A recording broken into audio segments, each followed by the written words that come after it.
Voici La cible zéro, un thriller d'espionnage de l'Agent Zéro, livre 2, écrit par Jack Mars, lecture Olivier Lovero. Prologue. « Dites-moi, Renaud !» prononça le plus âgé des deux. Ses yeux étincelaient alors qu'il observait la bulle de café sur le couvercle du percolateur posé entre eux. « Pourquoi êtes-vous venu ici ?» Le docteur Cicero était un homme gentil, jovial, qui aimait se décrire lui-même comme un jeune de 58 ans. Sa barbe était devenue grise à l'approche de la quarantaine, puis blanche à l'approche de la cinquantaine et, bien qu'elle soit habituellement impeccablement rasée, elle était devenue frisotante et indisciplinée depuis qu'il était dans la toundra. Il portait une parka orange vif, mais cela n'atténuait pas l'éclat juvénile de ses yeux bleus. Le jeune Français fut légèrement surpris par la question, mais il débita immédiatement sa réponse, l'ayant répétée plusieurs fois dans sa tête. L'OMS a contacté l'université pour trouver des assistants de recherche, et ils ont proposé ma candidature, expliqua-t-il en anglais. Cicero était originaire de Grèce, et Renaud venait du sud-est de la France. Donc, ils discutaient dans une langue connue d'eux deux.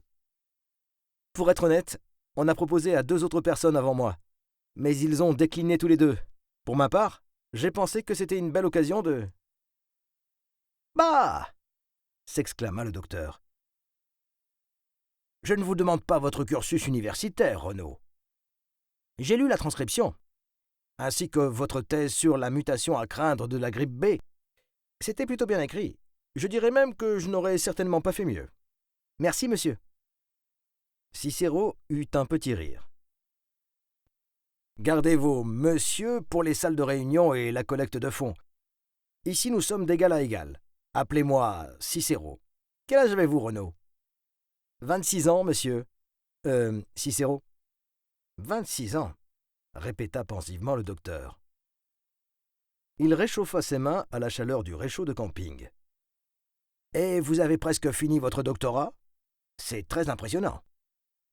Mais ce que je veux savoir, c'est pourquoi êtes-vous ici ? Comme je vous l'ai dit, j'ai reçu votre dossier. Vous êtes jeune, intelligent, apparemment beau garçon. Cicero rigola. J'imagine que vous auriez pu faire un internat n'importe où dans le monde. Pourtant, depuis 4 jours que vous êtes avec nous, je ne vous ai pas entendu une seule fois parler de vous. Pourquoi ici plutôt que n'importe où ailleurs ? Cicero agita la main comme pour marquer son argument, mais c'était tout à fait inutile.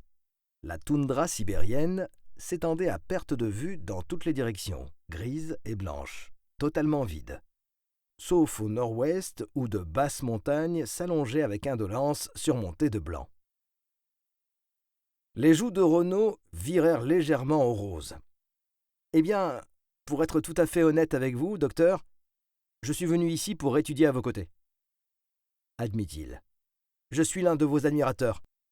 Vos travaux pour empêcher l'épidémie du virus Zika m'ont vraiment inspiré. »« Bien, » dit chaleureusement Cicero.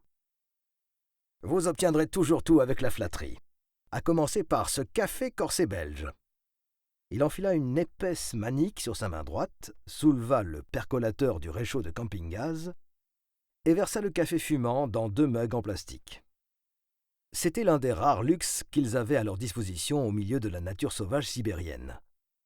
La maison du docteur Cicero, ses 27 derniers jours de sa vie, se résumait au petit campement établi à environ 150 mètres de la rivière Kolyma. Cette colonie était composée de 4 tentes à dôme en néoprène, d'un auvent en toile, fermé d'un côté pour se protéger du vent, et d'une salle blanche semi-permanente en kevlar.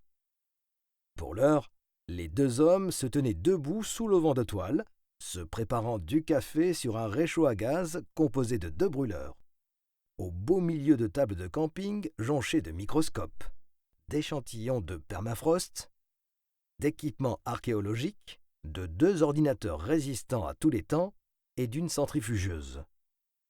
« Buvez !» dit Cicero. « Il est presque l'heure de prendre notre quart. » Il avala une gorgée de café en fermant les yeux et un léger soupir de contentement s'échappa de ses lèvres. « Ça me rappelle chez moi, » dit-il doucement.